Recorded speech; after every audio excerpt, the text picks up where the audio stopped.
No casamento da minha filha, quando todos celebravam a união mais esperada da família, meu neto de apenas 8 anos apertou minha mão com força e sussurrou algo que fez meu sangue gelar. Vovô, você olhou embaixo da mesa? Aquelas palavras simples transformaram o que deveria ser o dia mais feliz da nossa família, no início de uma descoberta que quase destruiu tudo que construímos ao longo de décadas. Mas antes de continuarmos, confira se você já está inscrito no canal e escreva nos comentários de onde você está assistindo este vídeo. Meu nome é Manuel Costa, e esta é a história de como um casamento perfeito se tornou o cenário da revelação mais chocante da minha vida. Era sábado, 23 de setembro, um dia ensolarado típico do interior de São Paulo. A fazenda da família Costa, que pertencia à nossa família há 3 gerações, estava decorada como nunca havia estado antes. Bandeirinhas coloridas penduradas entre as árvores centenárias, mesas cobertas com toalhas de renda branca, e o cheiro inconfundível de churrasco no ar. Minha filha Gabriela finalmente se casaria com Roberto, um rapaz que conhecia desde criança e que sempre foi como um filho para mim. Aos 61 anos, eu havia visto muita coisa na vida. Trabalhei duro para construir nosso negócio de transportes. Criei minha filha praticamente sozinho, depois que minha esposa Maria faleceu quando Gabriela tinha apenas 15 anos. Foram anos difíceis, mas valeram cada sacrifício para ver minha menina formada em veterinária, bem-sucedida e agora encontrando o amor verdadeiro. A cerimônia havia sido linda. Gabriela estava radiante no vestido que pertenceu à minha sogra, uma relíquia de família que ela insistiu em usar. Roberto chorou quando ela apareceu no altar, e confesso que eu também não consegui segurar as lágrimas. Eram lágrimas de alegria, de um pai orgulhoso vendo sua única filha começar uma nova fase da vida. A festa estava animada. Meus irmãos Paulo e José vieram de Campinas com suas famílias. A comadre Conceição trouxe seus famosos pasteizinhos que todos adoravam. E até mesmo o padre Antônio ficou para jantar, algo raro nas festas da região. Tudo parecia perfeito, exatamente como eu havia sonhado para este dia especial.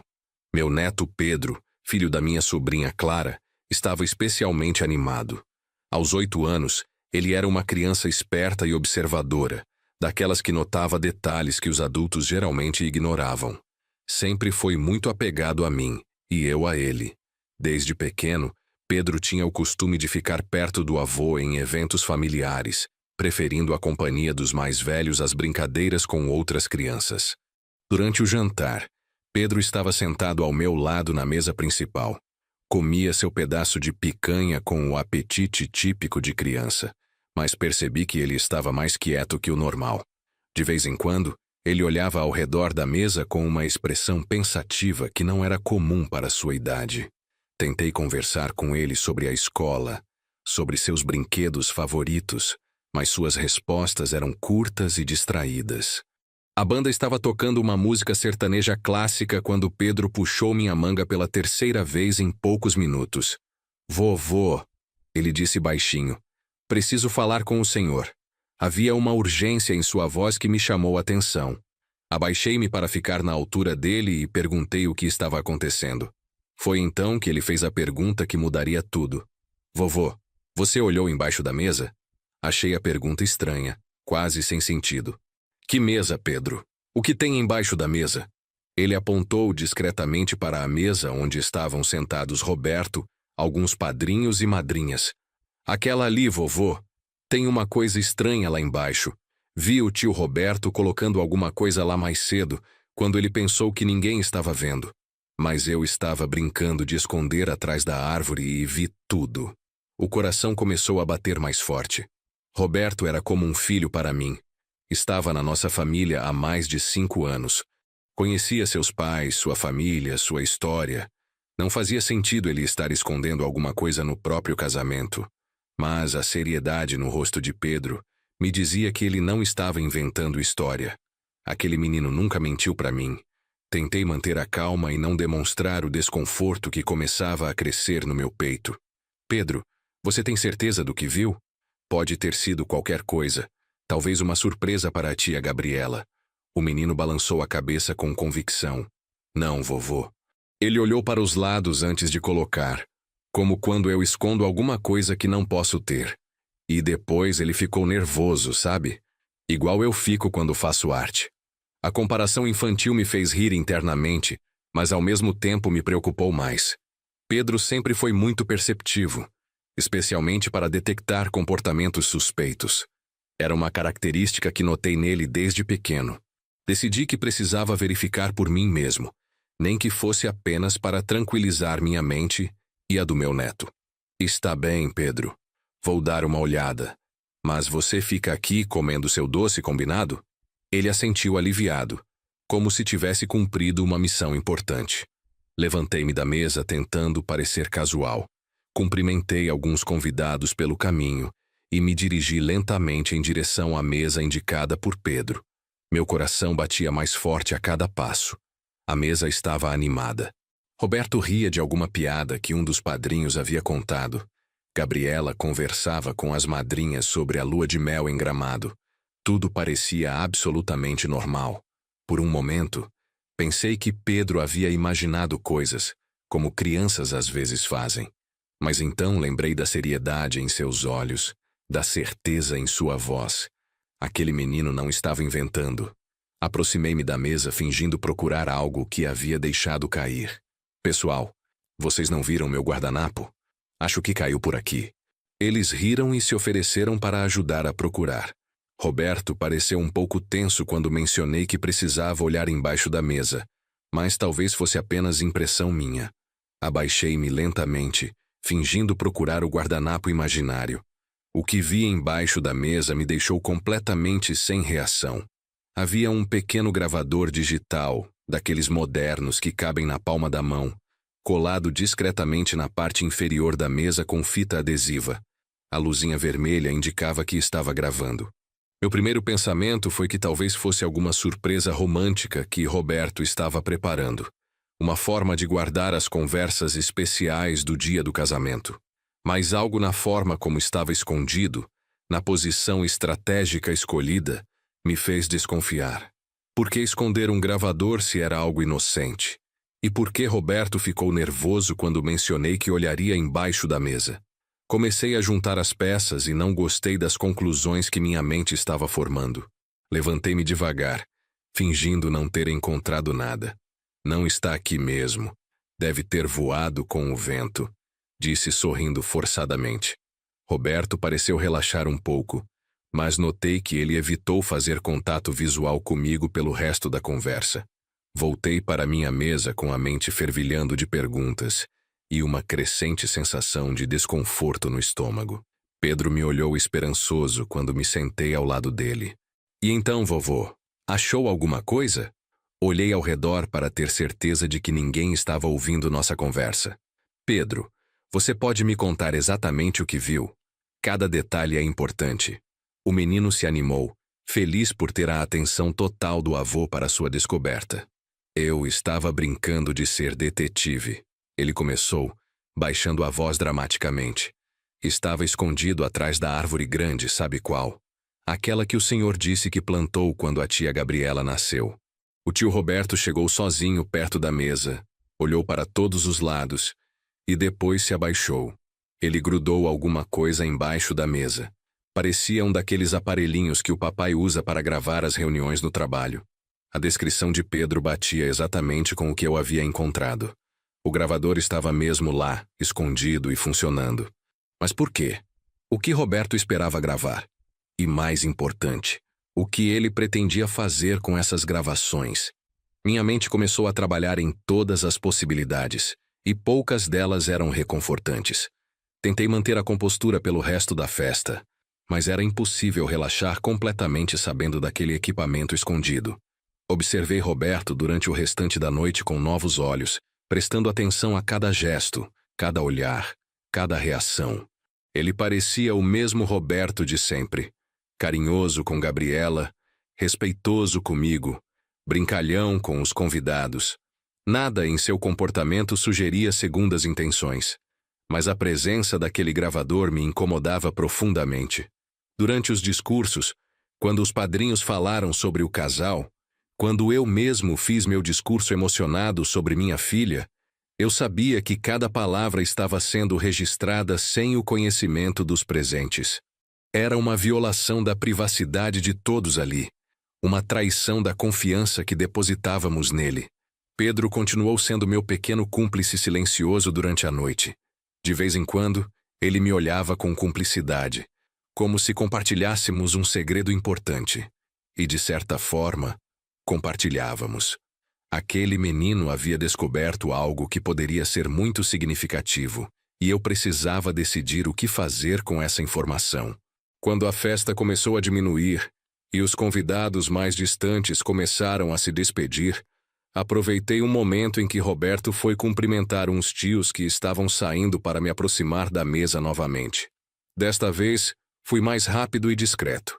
Consegui remover o gravador sem que ninguém percebesse e o guardei no bolso do meu paletó. Meu coração batia forte enquanto cumprimentava os convidados que se despediam. O pequeno aparelho parecia pesar 1 tonelada no meu bolso, e eu tinha certeza de que todos podiam ver minha tensão. Gabriela me abraçou forte antes de ir trocar de roupa para a viagem de lua de mel. Pai, obrigada por tudo. Este foi o dia mais perfeito da minha vida. Suas palavras me partiram o coração, sabendo que talvez esse dia perfeito estivesse escondendo algo sinistro. Depois que o casal partiu para a lua de mel e os últimos convidados foram embora, fiquei sozinho na fazenda com meus irmãos Paulo e José, que haviam se oferecido para ajudar na limpeza. Clara havia levado Pedro para casa, mas antes de sair, o menino me puxou de lado. Vovô, o senhor vai descobrir o que o tio Roberto estava fazendo, né? Ele não parecia estar fazendo algo bom. A intuição infantil de Pedro me impressionava. Prometi a ele que investigaria e que conversaríamos sobre o assunto depois. Ele assentiu satisfeito, confiante de que o avô daria conta da situação, se ao menos eu tivesse a mesma confiança que meu neto depositava em mim. Quando finalmente ficamos sozinhos, eu, Paulo e José, decidi contar o que havia descoberto. Meus irmãos me conheciam bem demais para que eu conseguisse esconder minha preocupação, e sempre pudemos contar uns com os outros nos momentos difíceis. Tirei o gravador do bolso e coloquei sobre a mesa da cozinha. Vocês não vão acreditar onde encontrei isso. Comecei e contei toda a história, desde a observação de Pedro até minha descoberta do equipamento. Paulo, sempre o mais prático dos três, examinou o gravador com atenção. É um modelo bom, profissional. Não é daqueles brinquedos baratos. Quem quer que tenha colocado isso aí estava falando sério sobre gravar tudo. José, o mais ponderado, fez a pergunta que eu estava evitando. Manuel, você vai ouvir o que está gravado aí? Era a pergunta que eu sabia que chegaria, mas que não estava preparado para responder. Por um lado, minha curiosidade e preocupação exigiam que eu descobrisse o que Roberto estava tramando. Por outro lado, parte de mim temia descobrir algo que mudaria para sempre minha visão sobre meu genro e, consequentemente, afetaria minha relação com minha filha. Passamos 1 hora debatendo o que fazer. Paulo achava que deveríamos ouvir imediatamente e depois decidir se contaríamos para Gabriela. José era mais cauteloso, sugerindo que talvez devêssemos confrontar Roberto primeiro, dar a ele a chance de explicar. Eu estava dividido entre os dois pontos de vista, mas uma coisa era certa. Não conseguiria dormir em paz sem saber a verdade. Vamos ouvir, decidi finalmente. Mas só nós três, e só depois decidimos o que fazer com a informação. Meus irmãos concordaram, e Paulo conseguiu descobrir como operar o aparelho. Era mais moderno do que qualquer coisa que eu estava acostumado a usar, mas não era complicado. Apertamos o play e nos preparamos para descobrir o que Roberto havia achado importante demais para não registrar. As primeiras gravações eram exatamente o que esperávamos. Conversas normais de casamento, pessoas comentando sobre a decoração, elogios à noiva, piadas dos padrinhos. Por alguns minutos comecei a me sentir aliviado, pensando que talvez Roberto tivesse apenas querido guardar algumas lembranças especiais do dia, mesmo que de forma estranha. Mas então chegamos a uma parte da gravação que me fez gelar. Era uma conversa entre dois homens que não consegui identificar imediatamente, mas que claramente não eram convidados comuns. Eles falavam baixo, mas o gravador havia captado tudo com clareza perturbadora. Então está confirmado? A transferência será feita na segunda-feira? Dizia uma voz que não reconheci. Sim, já está tudo acertado. O velho não suspeita de nada. Depois de amanhã, quando eles voltarem da lua de mel, as procurações já estarão assinadas e poderemos começar a movimentar os bens. Respondi a outra voz que me fez o sangue gelar. Era Roberto, meu genro, falando sobre mim como se eu fosse apenas um obstáculo em seus planos. A gravação continuou, e cada palavra era como uma punhalada no peito. Roberto explicava para seu interlocutor como havia conseguido acesso aos documentos da empresa, como havia estudado nossa situação financeira e como o casamento com Gabriela era apenas o primeiro passo de um plano elaborado para tomar controle dos bens da família Costa. A garota é apaixonada, faz qualquer coisa que eu peça. O pai confia em mim completamente. Em menos de 6 meses teremos controle total da transportadora e das propriedades. É só questão de convencê-la a assinar alguns papéis, dizendo que é para facilitar nossa vida de casados. Continuava Roberto com uma frieza que me fez questionar como não havia percebido essa faceta dele antes. Paulo e José estavam tão chocados quanto eu. José teve que se sentar, e Paulo começou a andar de um lado para o outro da cozinha, murmurando palavrões baixinho. Eu permaneci imóvel, tentando processar a magnitude da traição que acabáramos de descobrir. Não era apenas uma questão financeira. Era a descoberta de que minha filha havia se casado com um homem que a via apenas como um meio para atingir seus objetivos. Quanto tempo você acha que vai levar para ter acesso completo aos recursos do velho? Perguntou a voz desconhecida. No máximo 1 ano, respondeu Roberto. Tenho que ser cuidadoso para não levantar suspeitas muito cedo. Mas com a influência que tenho sobre a Gabriela e a confiança que o Manuel deposita em mim, não será difícil. O homem praticamente já me trata como filho. A ironia daquela última frase me cortou fundo.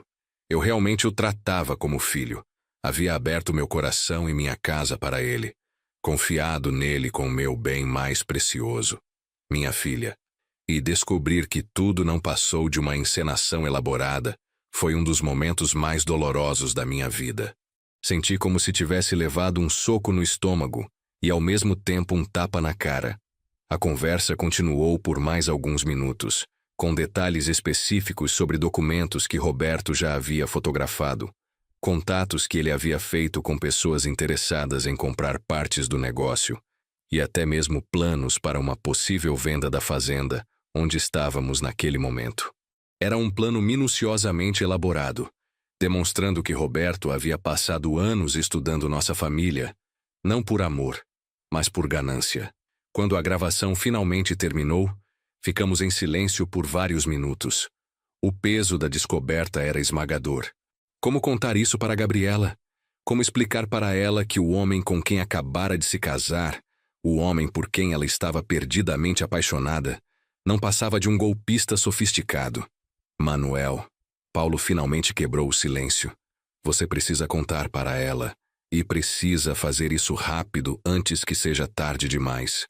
Eu sabia que ele estava certo, mas a simples ideia de destruir a felicidade da minha filha me dilacerava. Ela estava tão radiante, tão feliz. Como um pai faz uma coisa dessas? José, sempre o mais prudente, levantou uma questão importante. E se eles não acreditarem na gravação? Roberto pode dizer que é montagem, que alguém imitou sua voz. Precisamos de mais provas. Era uma preocupação válida. Roberto havia demonstrado ser muito mais inteligente e manipulador do que qualquer um de nós havia imaginado. Decidimos que precisávamos agir rápido, mas com cuidado. Primeiro, procuraríamos mais evidências do plano de Roberto. Segundo, consultaríamos um advogado para entender nossos direitos e como proteger nossos bens. E terceiro, encontraríamos a melhor forma de revelar a verdade para Gabriela, minimizando o trauma emocional que ela inevitavelmente sofreria.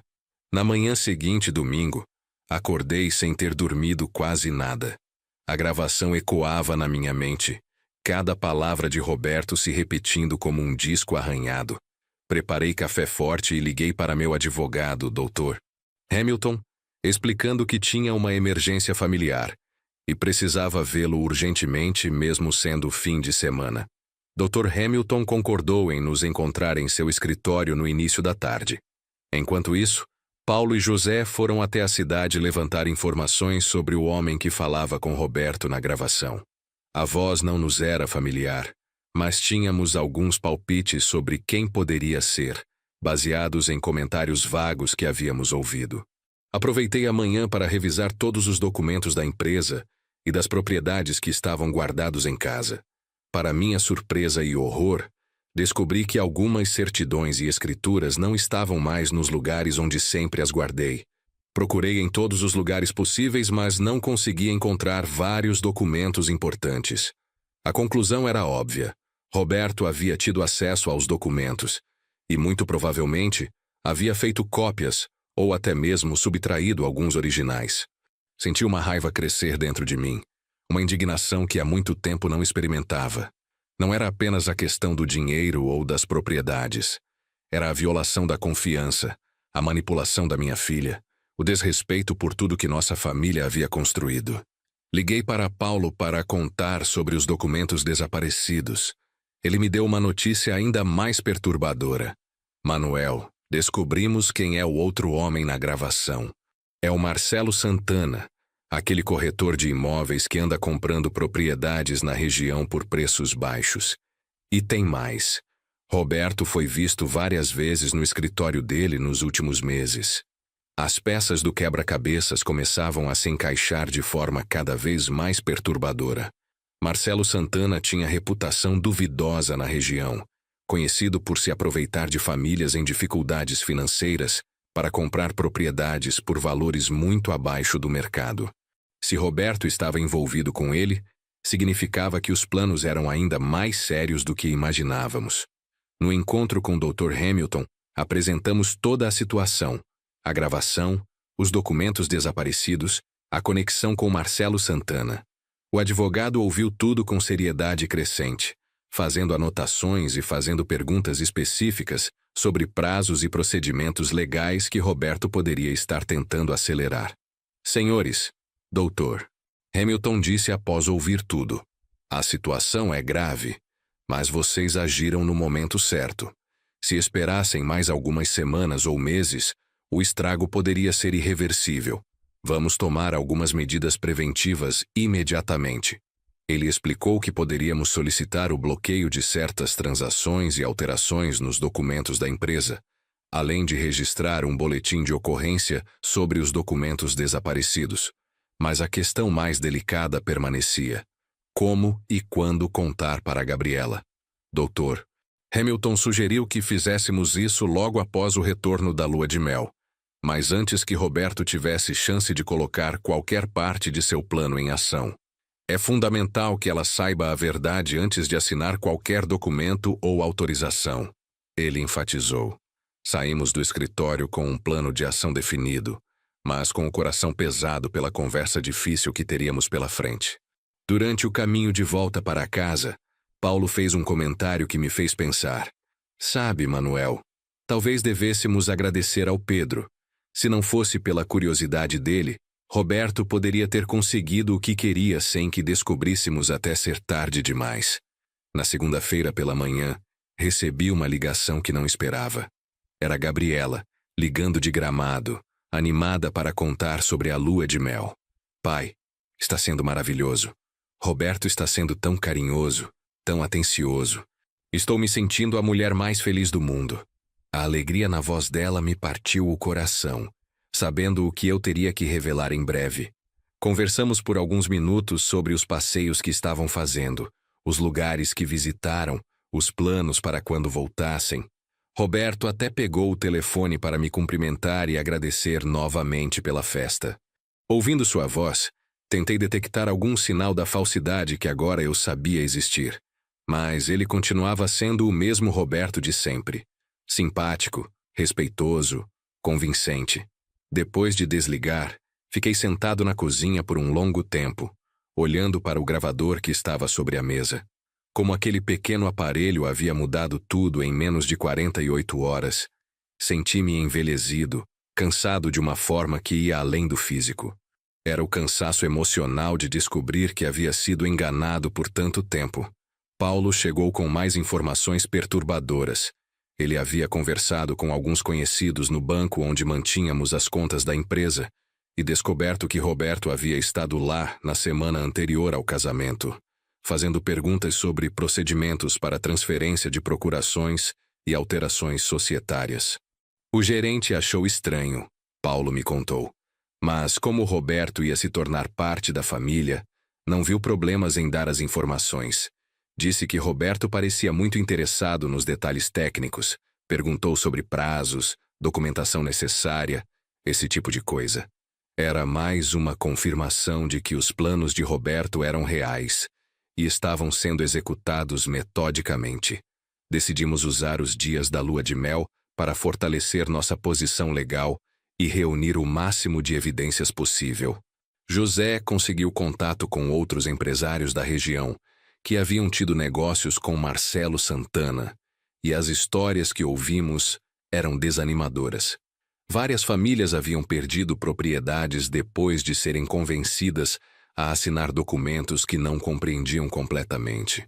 Um caso particularmente perturbador foi o da família Oliveira, que perdeu uma fazenda de café que estava na família há 4 gerações.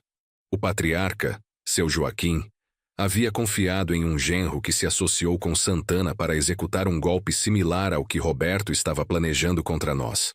A semelhança dos casos era assustadora. Dr. Hamilton conseguiu uma ordem judicial para bloquear qualquer alteração nos documentos da nossa empresa, sem a presença de todos os sócios e com assistência jurídica. Também registramos formalmente o desaparecimento dos documentos, criando um registro oficial que poderia ser usado caso Roberto tentasse usar os papéis que havia subtraído. Enquanto isso, eu tentava me preparar mentalmente para a conversa com Gabriela. Como um pai explica para sua filha que ela se casou com um criminoso? Como destroço seu mundo sem destruí-la no processo? Pensei em conversar com minha irmã Teresa, que sempre teve um jeito especial com Gabriela, mas decidi que era minha responsabilidade como pai enfrentar essa situação. Na quarta-feira, 3 dias antes do retorno da lua de mel, Paulo fez uma descoberta que mudou completamente nossa estratégia. Ele havia conseguido acesso aos registros telefônicos de Roberto através de um conhecido que trabalhava na operadora. Os números mostram que Roberto havia feito mais de 50 ligações para Marcelo Santana nos últimos 6 meses, com picos de atividade nas semanas anteriores ao casamento. Mas a descoberta mais chocante veio quando analisamos os horários das ligações. Muitas delas foram feitas durante os jantares em família, quando Roberto supostamente estava relaxando conosco após o trabalho. Algumas eram feitas durante os fins de semana que ele passava na fazenda, momentos em que eu pensava que estávamos construindo uma relação familiar genuína. Manuel, Paulo me disse ao mostrar os registros. Esse homem estava planejando isso há muito mais tempo do que imaginávamos. Algumas dessas ligações são de quase 1 ano atrás. Ele estava estudando vocês, planejando cada movimento. A frieza e a paciência demonstradas por Roberto eram assustadoras. Não era um golpe impulsivo. Era uma operação calculada e de longo prazo. Decidimos confrontar Roberto imediatamente após o retorno da lua de mel, mas não antes de contar tudo para Gabriela. Seria cruel deixá-la descobrir tudo ao mesmo tempo que confrontávamos o marido. Ela merecia saber a verdade primeiro, ter tempo para processar a informação e decidir como queria lidar com a situação. Dr. Hamilton sugeriu que gravássemos a conversa com Roberto, criando evidências adicionais caso ele tentasse negar tudo ou inventar versões alternativas dos fatos. Também recomendou que tivéssemos testemunhas presentes, preferencialmente pessoas em quem Roberto confiava, para evitar que ele pudesse alegar coação ou manipulação de nossa parte. Na quinta-feira, fiz algo que não fazia há anos. Fui visitar o túmulo da minha esposa Maria. Precisava de sua sabedoria, de sua força, mesmo que fosse apenas através das memórias que guardava dela. Sentei-me ao lado de seu túmulo e contei tudo o que estava acontecendo, como se ela ainda estivesse ali para me aconselhar. Maria, murmurei, olhando para a fotografia dela na lápide. Nossa filha se casou com um homem que só quer nos prejudicar. Como eu não vi isso antes? Como deixei isso acontecer? Claro que não houve resposta, mas de alguma forma, sentir que estava compartilhando o peso dessa descoberta com ela me trouxe um pouco de paz. Lembrei-me de como Maria sempre foi boa para julgar o caráter das pessoas. Ela tinha uma intuição natural que me faltava. Sempre conseguia ver além das aparências. Se ela estivesse viva, será que teria desconfiado de Roberto desde o início? Provavelmente sim. Ela sempre dizia que eu era bom demais, que confiava demais nas pessoas. Voltei da visita ao cemitério com uma resolução renovada. Não importava quão doloroso fosse, eu protegeria minha filha e nossa família. Roberto havia calculado errado ao subestimar os laços familiares dos Costa e nossa capacidade de nos unirmos quando ameaçados. Ele descobriria que mexer com nossa família tinha consequências. Na sexta-feira, véspera do retorno do casal, recebi uma ligação inesperada. Era Clara, minha sobrinha e mãe do Pedro. Tio Manuel, o Pedro está perguntando sobre aquilo que ele viu no casamento. Ele está preocupado, diz que você prometeu contar o que descobriu. O que eu digo para ele? A pergunta me pegou desprevenido. Pedro havia sido fundamental para descobrirmos a verdade sobre Roberto. Mas como explicar para uma criança de 8 anos a complexidade e a gravidade da situação? Decidi que ele merecia uma resposta honesta, adequada à sua idade. Clara, traga o Pedro aqui amanhã de manhã. Ele tem direito de saber que sua descoberta foi muito importante, mas vou explicar de um jeito que ele possa entender. No sábado pela manhã, Pedro chegou com Clara, visivelmente ansioso para saber o que havia descoberto. Sentamos na varanda da fazenda e expliquei da forma mais simples possível que o tio Roberto não era quem pensávamos que fosse, que ele estava tentando pegar coisas que não eram dele, e que graças à observação atenta de Pedro, conseguimos descobrir isso a tempo. Então eu ajudei a proteger nossa família? Pedro perguntou, seus olhos brilhando com orgulho e preocupação. Sim, meu neto. Você foi um detetive excelente, respondi, abraçando-o. Mas agora isso é assunto de adultos, está bem? Você fez sua parte e agora deixe que o vovô cuide do resto. Pedro assentiu seriamente, mas antes de ir embora, fez uma pergunta que me surpreendeu. Vovô, a tia Gabriela vai ficar muito triste quando souber? A maturidade emocional daquele menino me impressionava constantemente. Sim, Pedro, ela vai ficar triste por um tempo. Mas nossa família é forte, e vamos cuidar dela. O importante é que descobrimos a verdade antes que algo pior acontecesse. Depois que Clara e Pedro foram embora, passei o resto do dia me preparando mentalmente para as conversas difíceis que teria nas próximas horas. Gabriela e Roberto voltariam no final da tarde, e eu havia decidido falar com ela ainda naquela noite, antes que Roberto tivesse chance de colocar qualquer parte de seus planos em ação. Paulo e José vieram para jantar, trazendo o Dr. Hamilton, que havia concordado em estar presente durante nossa conversa com Roberto. Revisamos nossa estratégia mais uma vez, certificando-nos de que tínhamos todas as evidências organizadas e que sabíamos exatamente como apresentar os fatos de forma clara e irrefutável. Por volta das 6 da tarde, ouvi o som do carro de Roberto entrando na propriedade. Meu coração disparou e senti uma mistura de nervosismo e determinação. Este era o momento que havia temido e ao mesmo tempo aguardado ansiosamente durante toda a semana. Gabriela entrou em casa radiante, bronzeada e claramente feliz. Pai! Ela exclamou, me abraçando forte. Senti tanto sua falta. Trouxemos presentes para todos. Roberto foi tão carinhoso durante toda a viagem. Cada palavra dela era como uma agulhada no meu coração, sabendo que em breve eu teria que destruir essa felicidade com a revelação da verdade. Roberto cumprimentou a todos educadamente, distribuiu os presentes que haviam trazido de Gramado, contou algumas histórias da viagem. Sua performance continuava impecável. Não havia absolutamente nada em seu comportamento que sugerisse as intenções maliciosas que eu agora conhecia.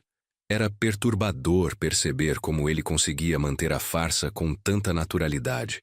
Depois do jantar, quando Roberto saiu para levar as malas para o quarto, aproveitei para pedir a Gabriela que conversássemos a sós. Filha, preciso falar com você sobre uma coisa importante. É melhor conversarmos antes que Roberto volte. Ela me olhou curiosa, mas sem suspeitas. Claro, pai. Aconteceu alguma coisa enquanto estávamos fora? Levei-a para meu escritório e fechei a porta. Por alguns segundos fiquei em silêncio, tentando encontrar as palavras certas para começar a conversa mais difícil que já havia tido com minha filha. Gabriela, o que vou te contar vai ser muito doloroso, mas é necessário que você saiba. Descobrimos algumas coisas sobre Roberto que mudaram completamente nossa visão sobre ele. Expliquei tudo desde o início. A observação de Pedro, a descoberta do gravador, as conversas gravadas, os documentos desaparecidos, a investigação que fizemos durante a semana. Gabriela me ouvia em silêncio, sua expressão mudando gradualmente da curiosidade para a confusão, depois para o descrédito e finalmente para o horror. Isso não pode ser verdade, pai. Ela murmurou quando terminei. Roberto me ama. Ele não faria isso comigo, com nossa família. Deve haver algum engano. Suas palavras eram previsíveis, mas ainda assim me doeram. Via em seus olhos o mesmo desespero que eu havia sentido ao descobrir a verdade. Filha, eu sei como isso é difícil de aceitar. Eu também não quis acreditar no início. Mas temos as gravações, temos as evidências. Você quer ouvir? Ofereci o gravador, mas ela recuou como se fosse algo venenoso. Não, não agora. Eu preciso pensar. Preciso conversar com ele. Deve haver uma explicação. Nesse momento, Roberto apareceu na porta do escritório. Desculpem interromper, mas vocês estão bem? Percebi que estavam conversando há um tempão. Sua presença casual e aparentemente inocente contrastava drasticamente com o conhecimento que agora tínhamos sobre suas verdadeiras intenções. Gabriela olhou para mim, depois para Roberto, como se estivesse vendo-o pela primeira vez. Roberto, meu pai me contou algumas coisas. Eu acho que precisamos conversar. A mudança no tom de voz dela foi perceptível, e vi Roberto imediatamente ficar alerta, embora tentasse manter sua expressão amigável. Claro, amor. Do que se trata? Roberto perguntou, mas percebi uma tensão sutil em sua voz. Ele sabia que algo havia mudado, mas ainda não tinha certeza do que. Decidi que era hora de confrontá-lo diretamente. Roberto, por que você colocou um gravador embaixo da mesa durante o casamento? A pergunta o pegou completamente desprevenido. Por uma fração de segundo, vi o pânico em seus olhos antes que ele recuperasse a compostura. Que gravador? Do que você está falando, seu Manuel? Mas sua negação soou falsa até para ele mesmo. Este gravador, disse colocando o aparelho sobre a mesa. O mesmo que você escondeu embaixo da mesa dos padrinhos e que meu neto viu você colocando lá. O mesmo que registrou sua conversa com Marcelo Santana sobre como tomar controle dos nossos bens. Cada palavra foi como um martelo, e vi Roberto empalidecer progressivamente. Gabriela olhou para o gravador, depois para Roberto, esperando uma explicação que fizesse sentido, uma negação convincente, qualquer coisa que pudesse restaurar o mundo que acabara de desmoronar. Mas Roberto permaneceu em silêncio por longos segundos, seu cérebro claramente trabalhando para encontrar uma saída. Eu posso explicar, ele finalmente disse. Mas sua voz não tinha mais a confiança de sempre. Não é o que vocês estão pensando. Eu estava tentando proteger a família. Era uma tentativa desesperada de justificar o injustificável, e todos na sala sabiam disso. Proteger de quem, Roberto? Perguntei friamente. Das suas próprias ações? Das suas conversas com Santana sobre vender nossas propriedades? Dos documentos que você roubou do meu arquivo? Cada acusação foi recebida com um silêncio mais profundo, até que Roberto parou de tentar inventar justificativas. Gabriela se levantou abruptamente da cadeira. Eu preciso ouvir isso. Preciso ouvir o que está na gravação. Sua voz estava tremendo, mas havia uma determinação férrea em seus olhos. Peguei o gravador e procurei a parte mais incriminadora da conversa entre Roberto e Santana. Quando a voz de Roberto saiu do aparelho, falando sobre manipular Gabriela e enganar nossa família, ela cobriu o rosto com as mãos. As lágrimas começaram a escorrer entre seus dedos e meu coração se partiu, vendo minha filha descobrir que seu casamento era uma farsa elaborada. Para! Ela sussurrou após alguns minutos. Por favor, para. Desliguei o gravador e me aproximei para consolá-la, mas ela se afastou, ainda tentando processar a magnitude da traição. Roberto tentou se aproximar dela, mas ela recuou ainda mais. Não, não se aproxime de mim. Não me toque. Gabriela, por favor, me deixe explicar. Roberto implorou, sua máscara finalmente caindo completamente. Sim, eu cometi erros, mas meus sentimentos por você são verdadeiros. Eu te amo de verdade. Tudo isso foi uma bobagem, um erro de julgamento. Podemos resolver isso. Erro de julgamento, Gabriela gritou, finalmente explodindo. Você planejou isso por meses. Anos você se casou comigo para roubar minha família. Como isso é um erro de julgamento? Sua dor estava se transformando em raiva, e parte de mim ficou aliviada vendo que ela encontraria forças para superar essa provação. Roberto tentou mais algumas justificativas desesperadas, alegando que havia mudado de ideia, que realmente se apaixonara por ela durante o processo, que abandonaria todos os planos. Mas era tarde demais para mentiras. As evidências eram claras demais. O plano muito elaborado para ser explicado como um capricho momentâneo. Dr. Hamilton, que havia permanecido silencioso até então, finalmente se manifestou. Senhor Roberto, tenho que informá-lo de que já tomamos medidas legais para proteger os bens da família Costa.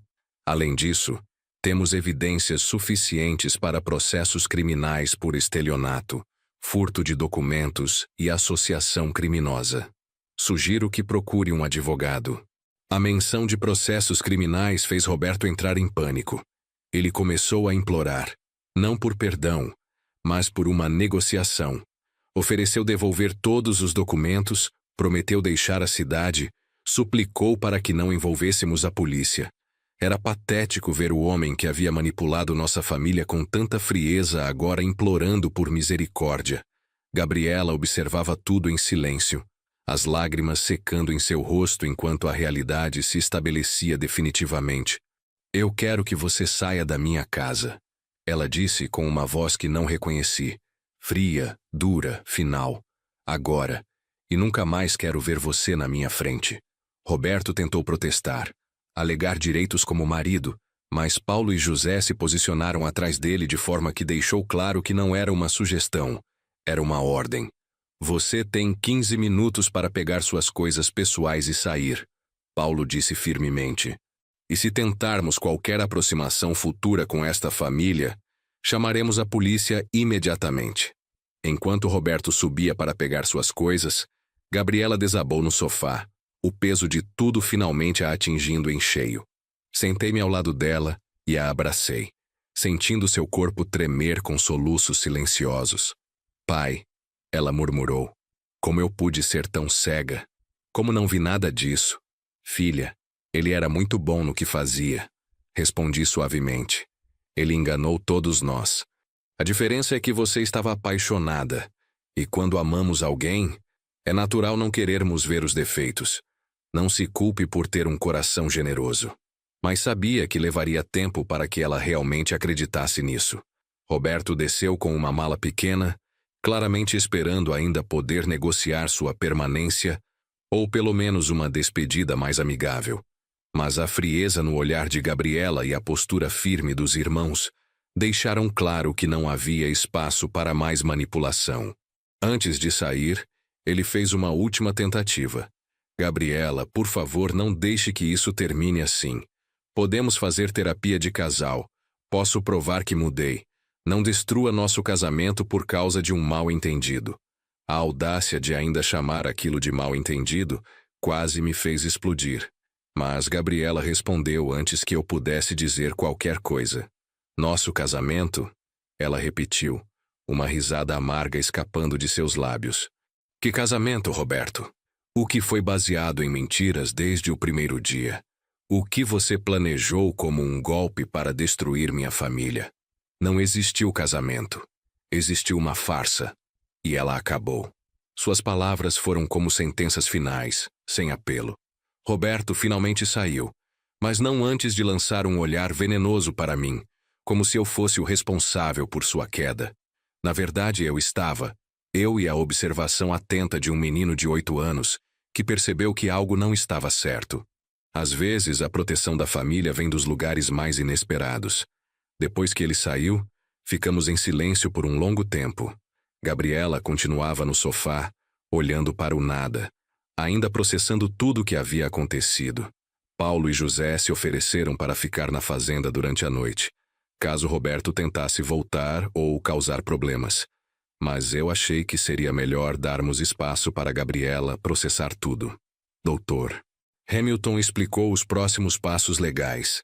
Registraríamos um boletim de ocorrência formal, começaríamos o processo de anulação do casamento por fraude e tomaríamos todas as medidas necessárias para garantir que Roberto não pudesse mais se aproximar ou prejudicar nossa família. Quanto tempo vai levar? Gabriela perguntou, sua voz ainda fraca. Para a anulação? Para esquecer tudo isso? Doutor. Hamilton respondeu sobre os aspectos legais, mas eu sabia que a segunda pergunta não tinha uma resposta simples. O tempo de cura emocional é imprevisível e muito pessoal. Na semana seguinte, nossa vida virou de cabeça para baixo, mas de uma forma necessária. Gabriela pediu licença do trabalho para lidar com todas as questões legais e emocionais. Passou os primeiros dias alternando entre choro, raiva e um silêncio introspectivo que me preocupava profundamente.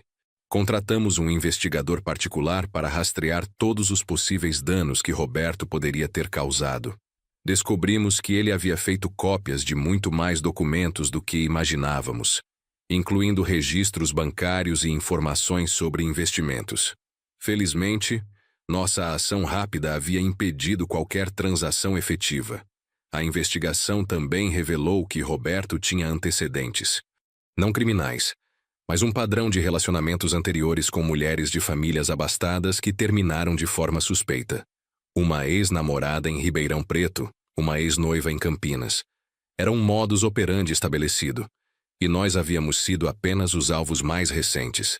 Pedro veio visitar Gabriela durante a semana, com a sabedoria inocente que só as crianças possuem. Tia Gabi, ele disse, meu pai disse que você está triste porque descobriu que o tio Roberto não era uma pessoa boa.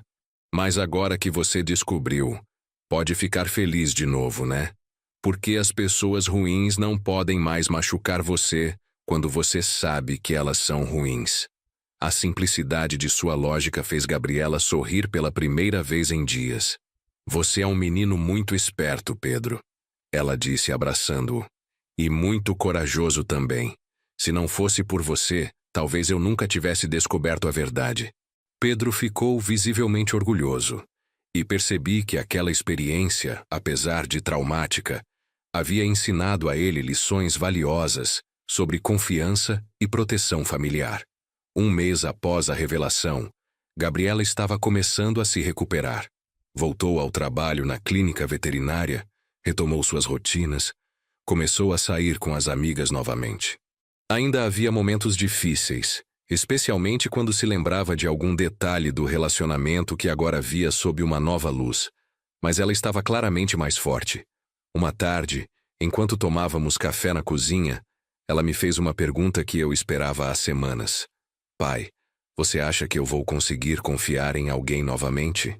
Ter um relacionamento normal depois de tudo isso? Era uma preocupação legítima, e eu sabia que minha resposta seria importante para sua recuperação. Filha, respondi cuidadosamente, o que aconteceu com Roberto não define todos os homens ou todos os relacionamentos. Foi uma situação específica, com uma pessoa específica que tinha intenções criminosas. A maioria das pessoas não é assim.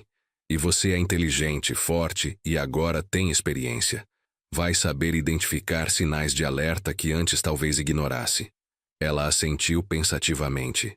Sabe, pai, de certa forma, estou agradecida por termos descoberto quando descobrimos.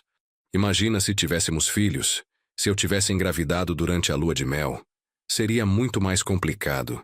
E imagina se ele tivesse conseguido o que queria. Poderíamos ter perdido tudo que o Senhor construiu ao longo de uma vida inteira. Era uma perspectiva madura e positiva que me deu esperanças sobre sua recuperação completa. Gabriela estava transformando uma experiência traumática em aprendizado, e até mesmo gratidão pelas coisas que poderiam ter sido piores. Era um sinal de força emocional que me enchia de orgulho paterno. 2 meses depois do casamento fracassado, recebemos notícias de que Roberto havia deixado a cidade.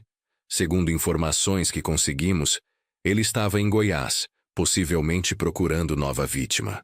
Passamos as informações para as autoridades locais e para Dr. Hamilton, que mantinha contato com colegas em outras regiões sobre casos similares.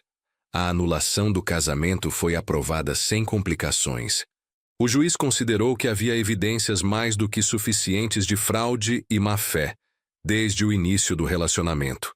Gabriela recebeu a decisão com alívio e uma sensação de fechamento que ela precisava para seguir em frente completamente. Pedro continuou sendo nosso pequeno herói. Durante as visitas, ele sempre perguntava sobre o caso do tio Roberto, como havia apelidado o episódio.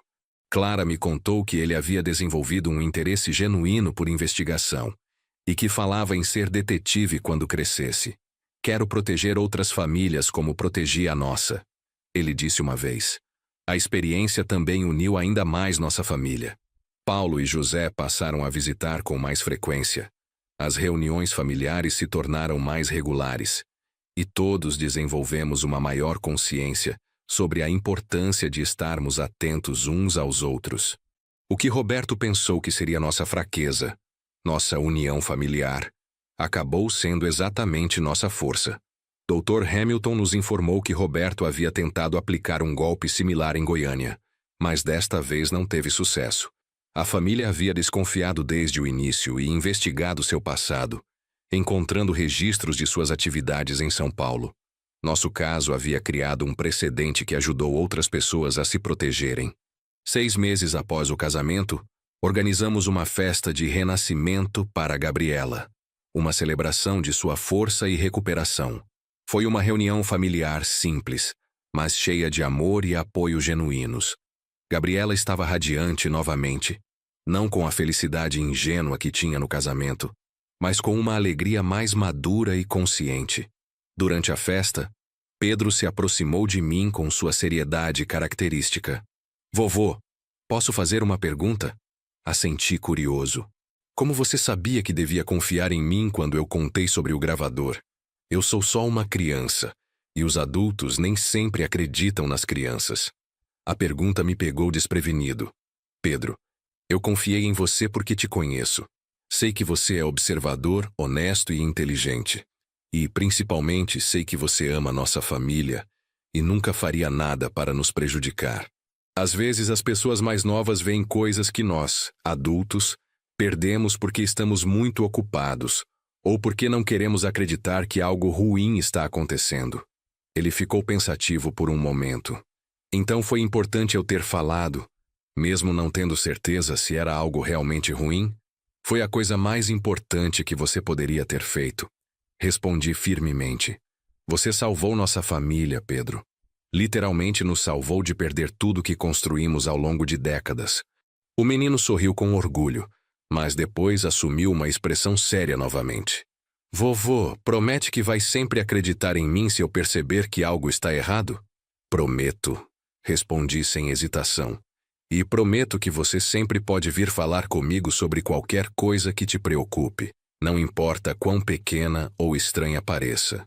1 ano após os eventos do casamento, nossa vida havia encontrado um novo equilíbrio. Gabriela havia começado a namorar um veterinário colega de trabalho, um homem que conhecíamos há anos e cuja família também conhecíamos bem.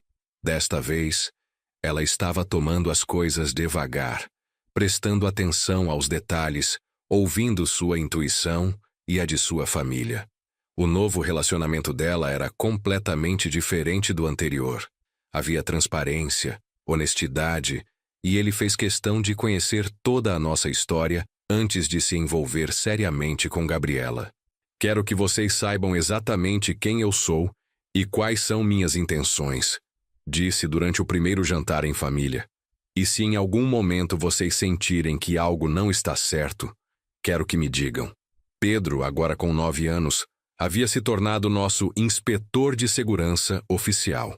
Sempre que alguém novo aparecia em nossas vidas, ele observava atentamente e depois me dava seu veredicto. Este é bom, vovô, ele disse sobre o novo namorado da Gabriela. Os olhos dele sorriem junto com a boca, e ele não fica nervoso quando as pessoas fazem perguntas sobre ele. A empresa havia se recuperado completamente dos sustos causados por Roberto. Na verdade, nossa experiência nos tornou mais cuidadosos e organizados. Implementamos novos sistemas de segurança e controle que fortaleceram nossos negócios. O que foi planejado para nos destruir acabou nos tornando mais fortes e preparados. Recebemos notícias ocasionais sobre Roberto através de Dr. Hamilton. Ele havia sido preso em Mato Grosso por estelionato, finalmente pagando por seus crimes. Não sentimos alegria com a notícia, mas sim um senso de justiça e alívio de que ele não poderia mais prejudicar outras famílias inocentes. 2 anos depois, Gabriela me procurou para uma conversa séria. Pai, Marcos quer pedir minha mão em casamento, ela disse, referindo-se ao veterinário com quem namorava. Mas antes de aceitar, quero ter certeza de que o senhor está completamente confortável com ele. Sua opinião é fundamental para mim, especialmente depois de tudo o que passamos. A maturidade emocional que ela havia desenvolvido me impressionava.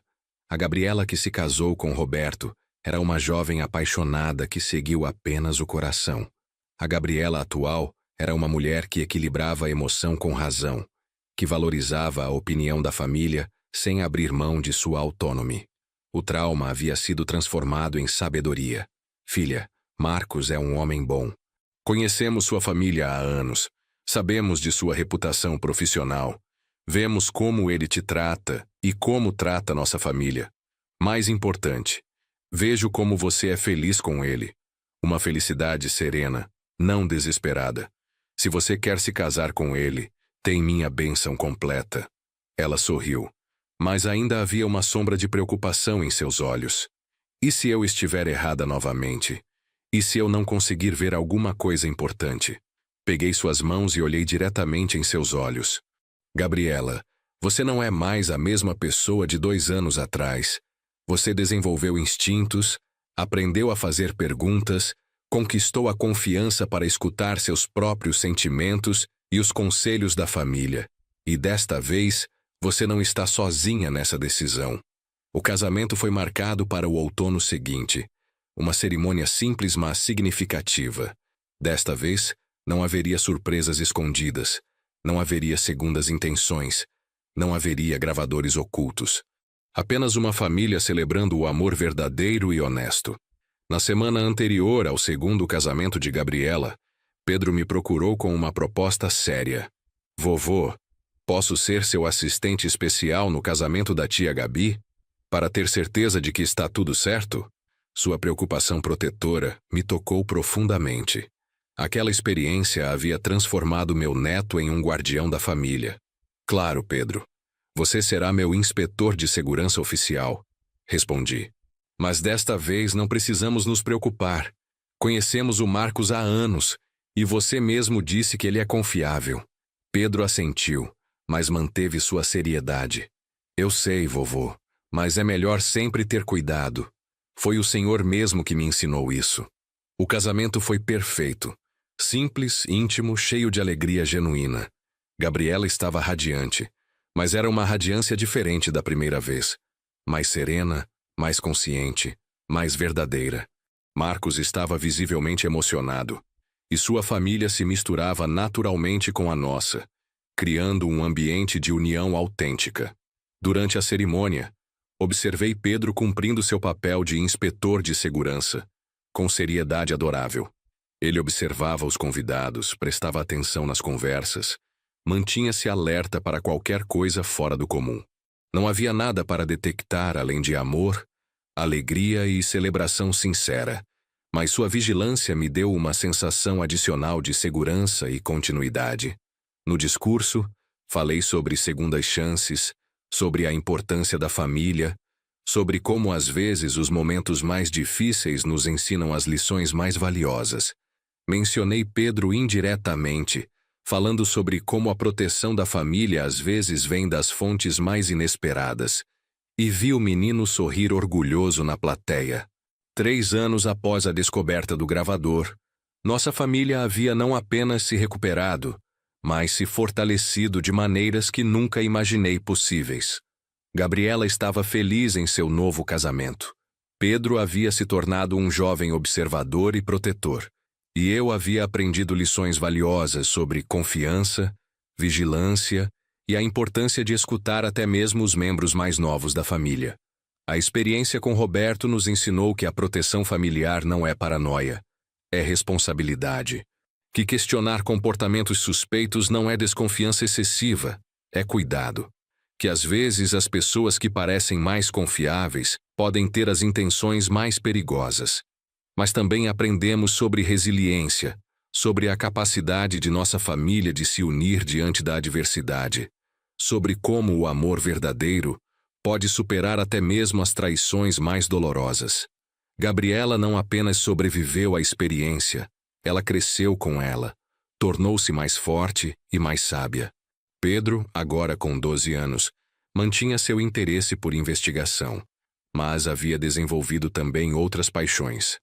Ainda era nosso detetive familiar, não oficial, mas agora equilibrava essa responsabilidade com ser simplesmente uma criança. A experiência o havia amadurecido sem roubar sua inocência. Ocasionalmente, recebíamos notícias de que outras famílias haviam evitado golpes similares porque ouviram nossa história através da rede de conhecidos. Dr. Hamilton mantinha contato com colegas de outras cidades, compartilhando nosso caso como exemplo de como a atenção familiar pode prevenir crimes financeiros sofisticados. No 5º aniversário da descoberta do gravador, organizamos uma reunião familiar especial. Não foi exatamente uma celebração. Não havia nada para celebrar sobre ter sido enganados, mas sim um momento de reflexão e gratidão pela forma como nossa família havia lidado com a crise. Pedro, agora um adolescente de 13 anos, havia preparado uma apresentação sobre o que aprendeu com a experiência. Aprendi que família significa proteger uns aos outros, mesmo quando isso é difícil, ele disse. Aprendi que às vezes as crianças podem ajudar os adultos tanto quanto os adultos ajudam as crianças. E aprendi que fazer a coisa certa nem sempre é fácil, mas sempre vale a pena. Sua maturidade continuava me impressionando. Aquele menino que havia detectado algo suspeito em um casamento havia se tornado um jovem sábio além de seus anos. Alguém que entendia que proteger a família era uma responsabilidade compartilhada por todos, independentemente da idade. Gabriela também falou durante nossa reunião. Pai, eu sei que por muito tempo me senti envergonhada por ter sido enganada tão completamente. Mas hoje entendo que Roberto era um profissional do crime, alguém que estudou nossa família e planejou cada movimento. Não foi ingenuidade minha, foi maldade dele. E aprendi que reconhecer isso não diminui minha responsabilidade de ser mais cuidadosa no futuro, mas me liberta da culpa desnecessária que carreguei por tanto tempo. Suas palavras demonstravam uma maturidade emocional que me enchia de orgulho. Ela havia transformado completamente sua perspectiva sobre a experiência, passando da vítima traumatizada para uma sobrevivente empoderada que usava seu aprendizado para ajudar outros. Paulo e José também compartilharam reflexões sobre como o episódio havia mudado nossa dinâmica familiar. Antes, cada um cuidava de seus próprios negócios. Paulo disse: agora, estamos mais unidos, mais atentos uns aos outros. E isso não é intrusão, é cuidado genuíno. José complementou: aprendemos que família forte não é aquela que nunca enfrenta problemas, mas aquela que enfrenta os problemas juntos. Clara, mãe de Pedro, contou como a experiência havia impactado positivamente sua forma de educar o filho. Aprendia a levar a sério as observações dele, a encorajá-lo a confiar em seus instintos e a sempre se sentir à vontade para compartilhar suas preocupações comigo. Pedro me ensinou que as crianças podem ser nossos melhores aliados na proteção familiar.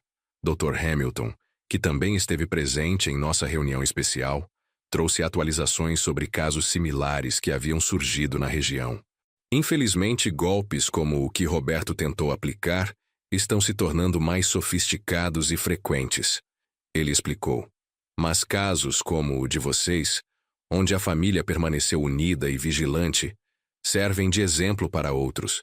Já ajudamos pelo menos 5 famílias que procuraram nosso escritório após ouvirem sobre sua experiência. Essa informação me deu uma sensação de propósito em relação ao trauma que havíamos vivido. Nossa dor havia sido transformada em proteção para outras pessoas. Nossa experiência amarga havia se tornado um escudo para outras famílias. De certa forma, Roberto havia falhado não apenas em nos destruir, mas havia inadvertidamente criado uma rede de proteção mais ampla. Durante essa reunião, decidimos formalizar algumas das lições que havíamos aprendido. Criamos uma espécie de protocolo familiar para situações futuras. Sempre investigar pessoas novas que se interessassem romanticamente por membros da família. Sempre ouvir preocupações expressas por qualquer membro, não importa a idade, e sempre manter documentos importantes em local seguro e com acesso limitado. Pedro sugeriu que criássemos também um código de família para situações de emergência. Se alguém suspeitar de algo e precisar falar com urgência, podemos usar uma palavra especial. Ele propôs. Escolhemos a palavra detetive como nosso código, uma homenagem ao papel que Pedro havia desempenhado em nossa proteção. 6 meses após nossa reunião de reflexão, recebemos uma visita inesperada. Era uma delegada de polícia de Goiás, acompanhada de um promotor público. Eles estavam investigando uma rede de estelionatários que incluía Roberto, e precisavam de nosso depoimento e das evidências que havíamos coletado. Vocês foram as únicas vítimas que conseguiram reunir evidências suficientes antes de sofrer prejuízos significativos. A delegada explicou. Seu caso é fundamental para construirmos uma acusação sólida contra toda a rede. Roberto não agia sozinho. Havia pelo menos 6 pessoas envolvidas em esquemas similares em 3 estados diferentes. A descoberta de que Roberto fazia parte de uma organização criminosa maior foi ao mesmo tempo assustadora e validadora. Assustadora porque mostrava a sofisticação e o alcance do golpe do qual havíamos escapado. Validadora porque confirmava que não havíamos sido paranoicos ou excessivamente desconfiados. Havíamos enfrentado uma ameaça real e profissional. Pedro ficou especialmente animado com a visita dos investigadores. Fez dezenas de perguntas sobre técnicas de investigação, sobre como rastrear criminosos, sobre como proteger evidências. A delegada, impressionada com seu conhecimento e interesse, sugeriu que ele considerasse uma carreira na área de segurança pública quando crescesse. Durante o depoimento, tivemos que reviver toda a experiência em detalhes. Foi emocionalmente difícil para Gabriela, mas ela enfrentou com coragem, entendendo que sua contribuição poderia ajudar outras vítimas e prevenir futuros crimes. O processo judicial contra Roberto e sua rede durou quase 2 anos. Durante esse período, fomos chamados várias vezes para prestar depoimentos, fornecer documentos e esclarecer detalhes. Foi um processo exaustivo, mas necessário para garantir que a justiça fosse feita.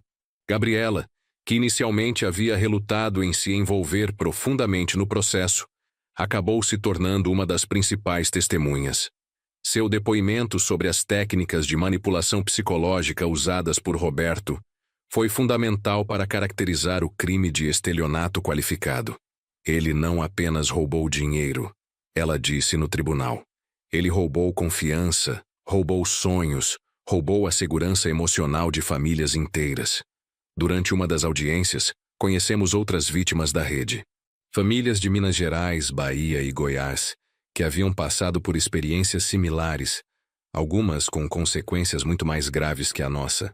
Ouvir suas histórias nos fez perceber ainda mais claramente como havíamos tido sorte de descobrir o golpe a tempo.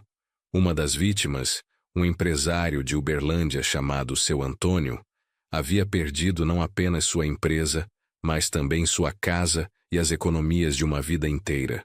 Sua filha havia se suicidado quando descobriu que seu marido era um golpista.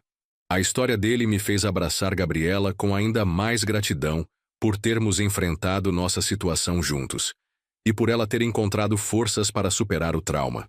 Pedro, agora com 14 anos, acompanhou algumas das audiências quando permitido.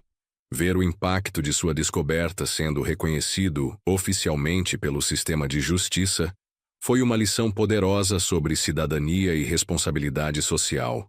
A sentença final foi exemplar.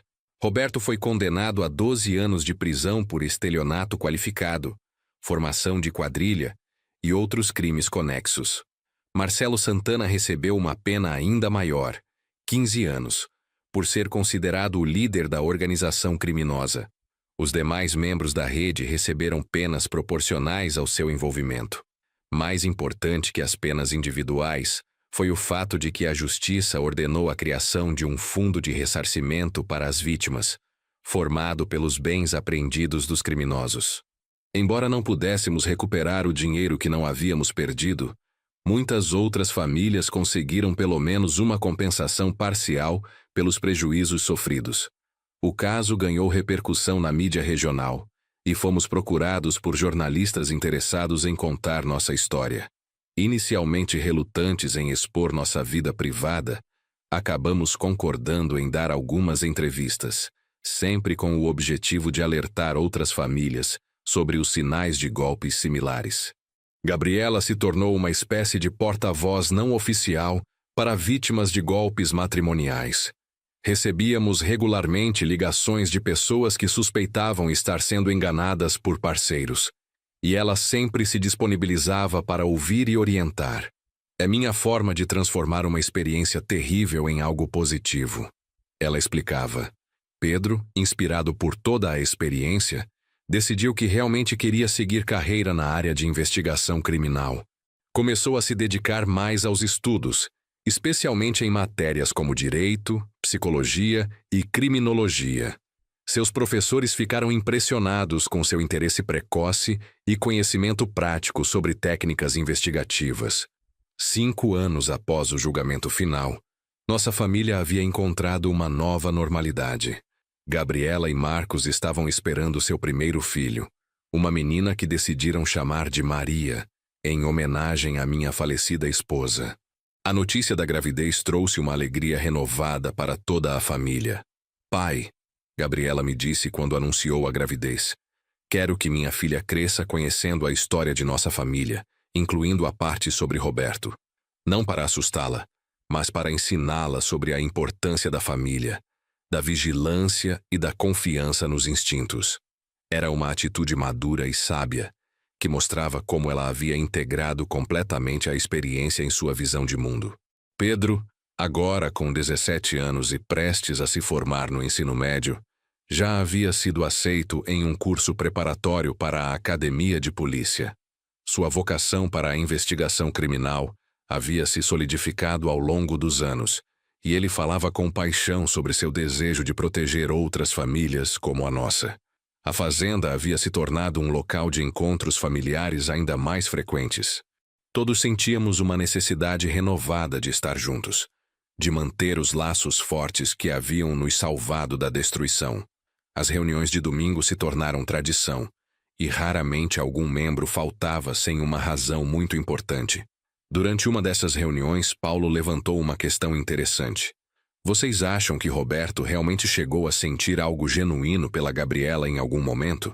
Era uma pergunta que havia me ocorrido várias vezes, mas que nunca tivera coragem de fazer. Gabriela pensou por um momento antes de responder. Sabe, pai, eu acredito que em alguns momentos ele pode ter sentido algum tipo de afeição por mim, mas nunca foi amor verdadeiro. Era mais como apego a algo que ele possuía, ou satisfação por estar tendo sucesso em seu plano. Amor verdadeiro não convive com a mentira e a traição em que nosso relacionamento se baseava. Sua resposta demonstrava uma compreensão profunda sobre a natureza do amor e dos relacionamentos. A experiência com Roberto havia lhe dado uma clareza emocional que muitas pessoas levam décadas para desenvolver. Isso se refletia em seu casamento com Marcos, baseado em transparência total e respeito mútuo. José compartilhou uma reflexão que havia me impactado. O que mais me impressiona nessa história toda é como o Pedro, sendo apenas uma criança, conseguiu ver através das mentiras de Roberto quando todos nós adultos fomos enganados. Isso me fez repensar como escuto meus próprios filhos. Clara, que estava presente, concordou enfaticamente. Depois dessa experiência, mudei completamente minha forma de educar o Pedro. Sempre o encorajo a compartilhar suas observações e preocupações, mesmo que pareçam bobas para mim inicialmente. As crianças têm uma perspectiva única, não contaminada pelas convenções sociais que às vezes nos impedem de ver a verdade. Dr. Hamilton, que havia se tornado um amigo da família após anos de colaboração, visitava ocasionalmente e sempre trazia atualizações sobre casos relacionados. Vocês ficaram famosos no meio jurídico, ele nos contou em uma dessas visitas. Seu caso é usado em universidades de direito como exemplo de como a investigação familiar pode prevenir crimes financeiros sofisticados. A gravidez de Gabriela trouxe uma energia renovada para toda a família. Preparávamos o quarto do bebê, comprávamos roupinhas, fazíamos planos para o futuro. Era reconfortante ver nossa família crescendo de forma natural e honesta, muito diferente da maneira forçada e falsa como Roberto havia tentado se inserir em nossas vidas. Pedro estava especialmente animado com a perspectiva de ser primo mais velho. Vou ensinar tudo para ela sobre como proteger a família, ele dizia brincando, mas com um fundo de seriedade que todos reconhecíamos. Ela vai crescer sabendo que pode confiar na família, mas também sabendo como identificar pessoas que não são confiáveis. Durante os preparativos para a chegada da bebê, Gabriela teve uma ideia que nos surpreendeu. Pai, gostaria de escrever um livro sobre nossa experiência, não para ganhar dinheiro ou fama, mas para ajudar outras famílias. Há muita informação técnica sobre golpes financeiros, mas pouco sobre o impacto emocional e familiar, e sobre como uma família pode se proteger e se recuperar. A ideia me pareceu excelente. Nossa história tinha elementos únicos. A perspectiva de uma criança observadora, a união familiar diante da crise, a recuperação emocional e, principalmente, a transformação de uma experiência traumática em conhecimento protetor para outros. Começamos a organizar nossas memórias, documentos e reflexões. Pedro criou uma linha do tempo detalhada dos eventos, desde suas primeiras suspeitas até a condenação final de Roberto. Seus registros eram impressionantemente precisos e organizados, confirmando sua vocação para o trabalho investigativo. Durante a escrita do livro, tivemos que reviver muitos momentos dolorosos, mas também redescobrir momentos de força e união que haviam passado despercebidos na época. Era um processo catártico, que nos ajudava a dar ainda mais sentido à experiência que havíamos vivido. Uma das partes mais difíceis de escrever foi o capítulo sobre os sinais que havíamos ignorado. Percebemos que Roberto havia dado várias pistas sobre suas verdadeiras intenções ao longo dos anos, mas nossa confiança e nosso desejo de vê-lo como parte da família nos haviam cegado para essas pistas. É importante incluir isso no livro. Gabriela insistiu, mesmo sendo doloroso para ela. As pessoas precisam saber que não somos estúpidos ou ingênuos. Golpistas profissionais são muito hábeis em explorar exatamente nossos melhores sentimentos. Amor, confiança, generosidade. Eles usam nossa humanidade contra nós. Pedro contribuiu com um capítulo especial sobre a perspectiva de uma criança em situações familiares suspeitas. Crianças percebem coisas diferentes dos adultos, ele escreveu. Não estamos preocupados em ser educados ou dar o benefício da dúvida. Se alguma coisa parece estranha mesmo. E os adultos deveriam sempre levar nossas preocupações a sério. Dr. Hamilton ofereceu-se para escrever um capítulo técnico sobre os aspectos legais de golpes matrimoniais e como as famílias podem se proteger preventivamente. Sua contribuição daria ao livro uma credibilidade jurídica importante. 6 meses antes do nascimento da bebê, recebemos uma notícia inesperada. Roberto havia tentado entrar em contato conosco através de seu advogado. Aparentemente, havia tido comportamento exemplar na prisão e queria pedir desculpas e fazer as pazes com nossa família antes de uma possível liberdade condicional. A audácia da solicitação nos deixou indignados. Mesmo após anos de prisão, Roberto ainda acreditava que poderia manipular nossa família de alguma forma. Seu advogado insistia que o arrependimento era genuíno, mas nossa resposta foi clara e unânime. Não tínhamos interesse em qualquer tipo de contato. Algumas feridas não precisam ser revisitadas para que possamos seguir em frente, Gabriela disse. Roberto fez sua escolha anos atrás, e nós fizemos a nossa escolha também. Proteger nossa família e nossa paz. Ele não faz mais parte da nossa história, exceto como uma lição aprendida. Pedro, agora mais maduro, teve uma reação interessante à tentativa de contato de Roberto. É fascinante como ele ainda tenta usar técnicas de manipulação. Ele observou. Mesmo na prisão, mesmo após anos, ele ainda acredita que pode encontrar uma forma de se beneficiar de nossa família. É um estudo de caso perfeito para minha futura carreira. Decidimos incluir esse episódio no livro, como exemplo de como criminosos desse tipo raramente demonstram arrependimento genuíno. Apenas continuam buscando novas formas de explorar suas vítimas. Maria Helena nasceu em uma manhã ensolarada de primavera, trazendo uma alegria pura e renovadora para nossa família. Segurá-la nos braços pela primeira vez me trouxe de volta memórias de quando Gabriela nasceu, mas também me fez pensar em como a história se repetia de forma muito mais positiva desta vez. Vovô, Gabriela disse enquanto eu segurava a bebê. Ela vai crescer ouvindo histórias sobre como nossa família se protege e se cuida. Sobre como um menino corajoso salvou todos nós. Sobre como o amor verdadeiro supera qualquer mentira. Suas palavras me emocionaram profundamente. Pedro se adaptou perfeitamente ao papel de primo mais velho protetor. Sempre que visitava, ficava horas observando a bebê, como se estivesse estudando suas expressões e reações. Ela vai ser muito esperta, ele declarou após uma dessas sessões de observação.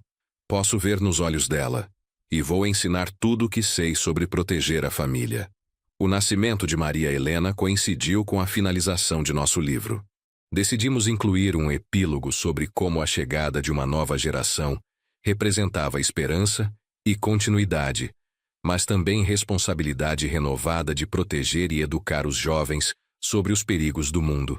A editora que aceitou publicar nosso livro ficou impressionada com a qualidade dos relatos e com a mensagem positiva que emergia de uma experiência traumática.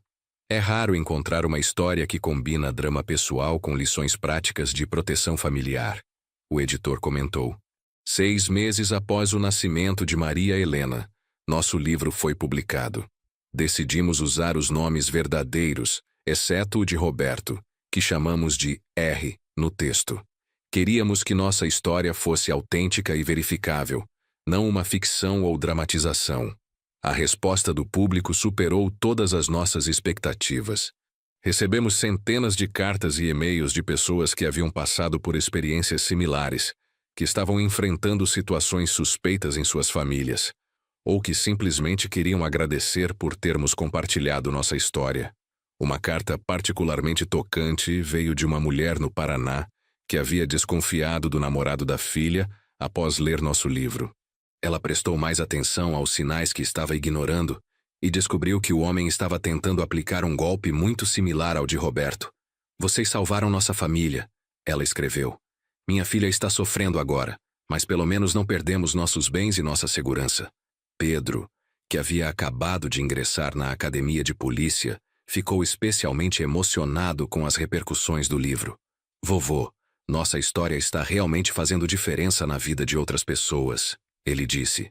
É como se cada família que conseguimos ajudar fosse uma vitória sobre Roberto e pessoas como ele.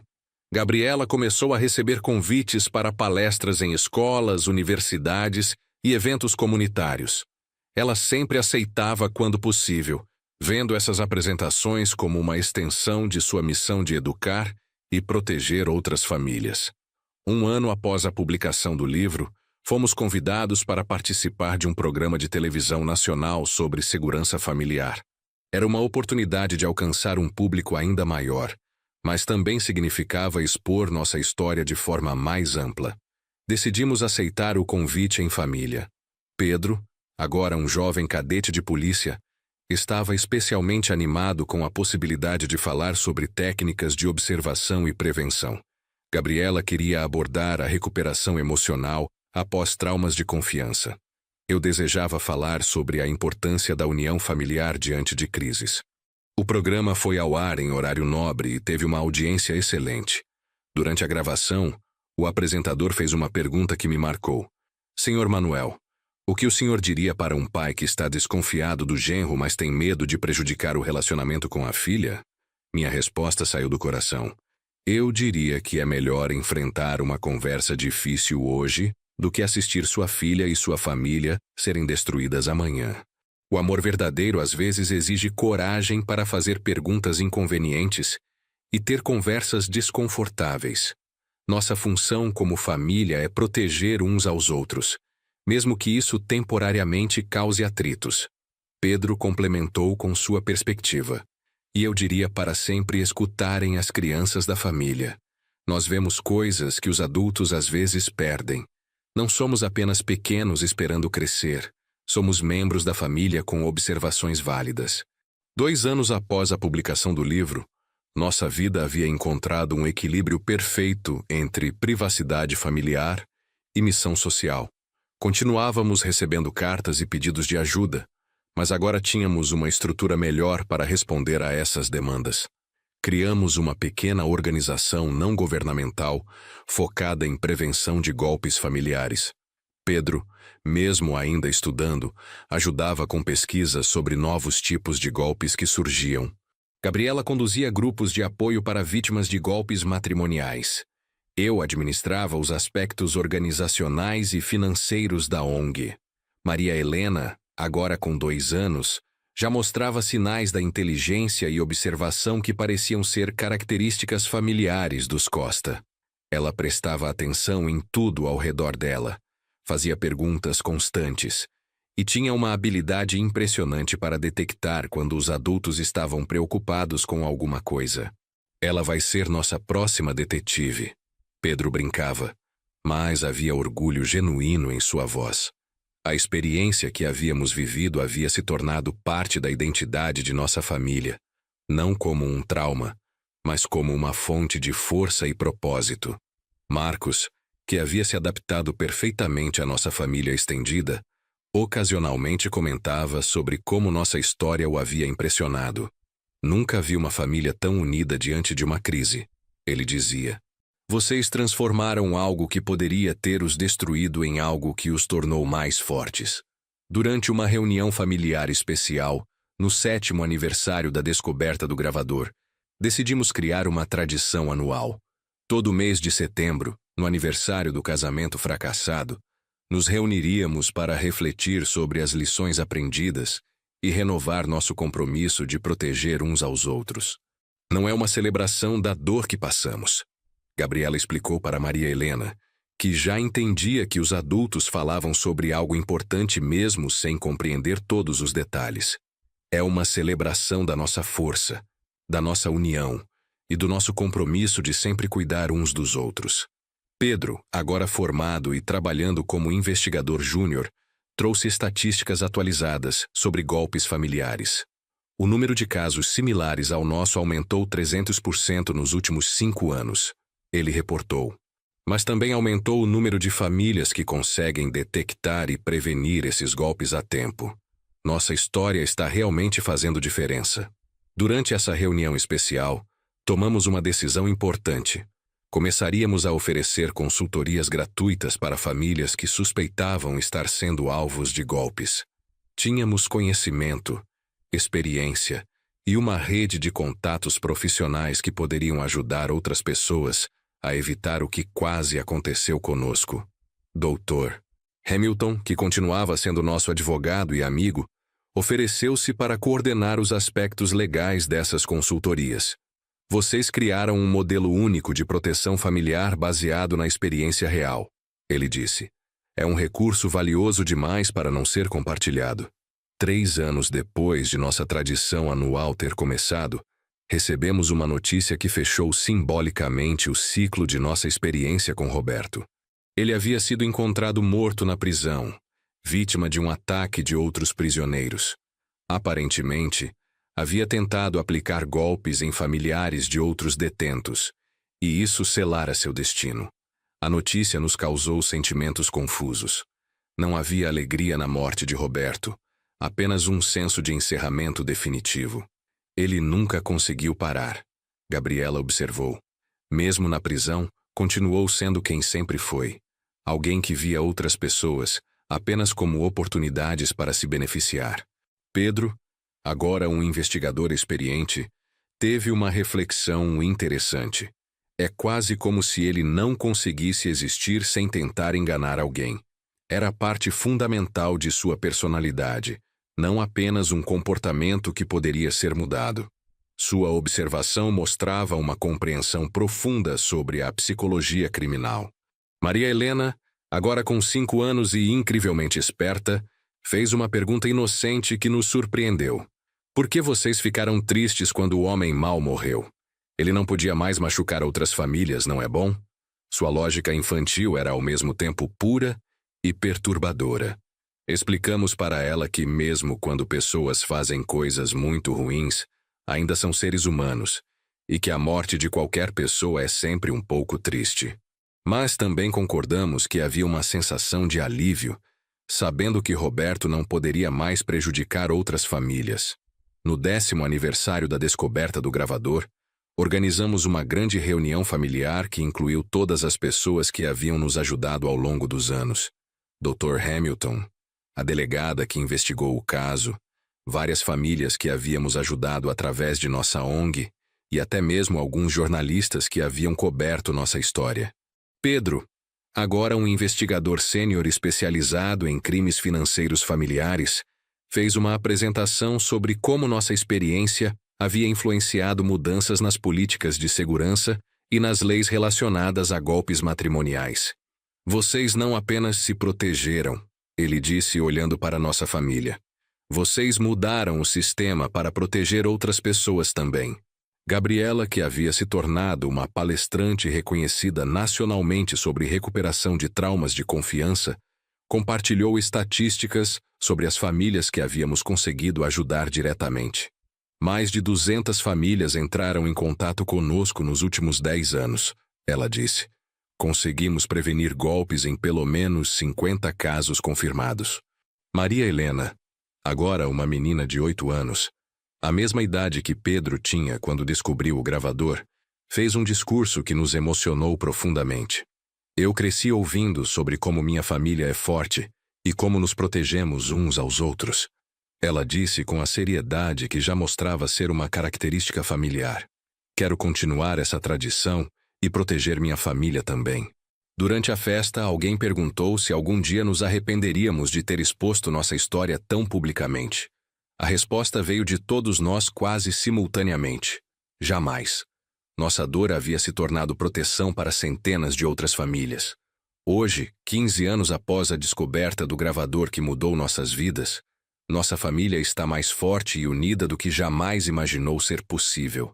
Pedro é um dos investigadores mais respeitados do Estado, especialista em crimes contra famílias. Gabriela é uma psicóloga clínica que se especializou em ajudar vítimas de golpes afetivos. Maria Helena, agora uma adolescente de 13 anos, já demonstra o mesmo instinto protetor e capacidade de observação que salvou nossa família. Nossa pequena ONG cresceu e se tornou uma referência nacional em prevenção de golpes familiares. Temos parcerias com universidades, com a polícia e com outras organizações de proteção ao consumidor.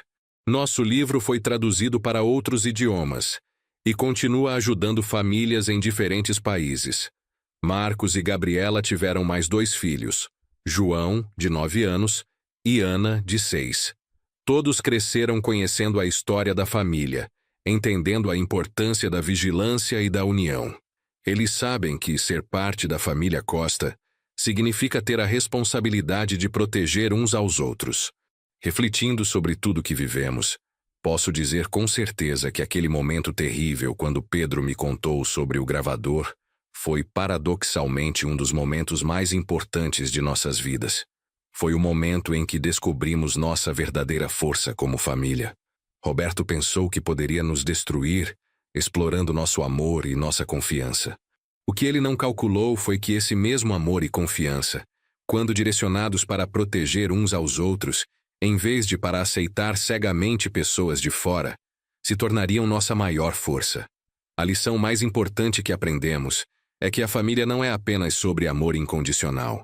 É também sobre vigilância amorosa, sobre questionar quando necessário, sobre ter conversas difíceis quando a proteção está em jogo. É sobre escutar todos os membros, independentemente da idade, e sobre transformar experiências dolorosas em sabedoria protetora. Maria, minha esposa falecida, estaria orgulhosa de ver como nossa família não apenas sobreviveu, mas prosperou após essa provação. Ela sempre dizia que as famílias mais fortes são aquelas que enfrentam as tempestades juntas. Nós provamos que ela estava certa. E Pedro, nosso pequeno detetive que se tornou nosso protetor familiar, provou que às vezes a salvação vem dos lugares mais inesperados, das observações mais simples e do amor puro de uma criança que só quer proteger as pessoas que ama. Nossa história começou com um casamento que deveria ter sido o dia mais feliz de nossas vidas e quase se tornou nossa ruína. Mas terminou provando que quando uma família se une com amor, coragem e determinação, não há mentira que possa destruí-la, não há golpe que possa dividi-la, e não há criminoso que possa quebrar os laços que realmente importam. O pequeno gravador que Pedro descobriu naquele dia de setembro não foi apenas um dispositivo de espionagem. Foi o instrumento que revelou nossa verdadeira força, que nos ensinou lições invaluáveis e que nos transformou de vítimas potenciais em protetores de outras famílias. Hoje, quando olho para Maria Helena brincando no mesmo quintal onde Pedro fez sua descoberta salvadora, quando vejo Gabriela radiante em seu casamento verdadeiro, quando ouço Pedro contando sobre mais uma família que conseguiu proteger em seu trabalho, sei que aquele momento terrível de descoberta foi, na verdade, o início de uma nova e melhor versão de nossa família. Roberto falhou completamente em seu objetivo. Ele queria nos destruir e nos dividir, mas conseguiu apenas nos fortalecer e nos unir. Queria roubar nossos bens, mas acabou nos dando algo muito mais valioso: a certeza de que nossa família pode superar qualquer desafio quando enfrentamos juntos. E Pedro, nosso pequeno detetive de 8 anos que se tornou o guardião de nossa família, provou que a proteção que realmente importa não vem de sistemas de segurança ou advogados caros. Vem do amor atento, da observação cuidadosa e da coragem de falar quando algo não parece certo. Esta é nossa história. Uma história de como um casamento quase destruiu uma família, mas acabou provando que algumas famílias são inquebráveis. E de como às vezes nossa salvação vem das vozes mais pequenas, dos olhos mais inocentes e dos corações mais puros.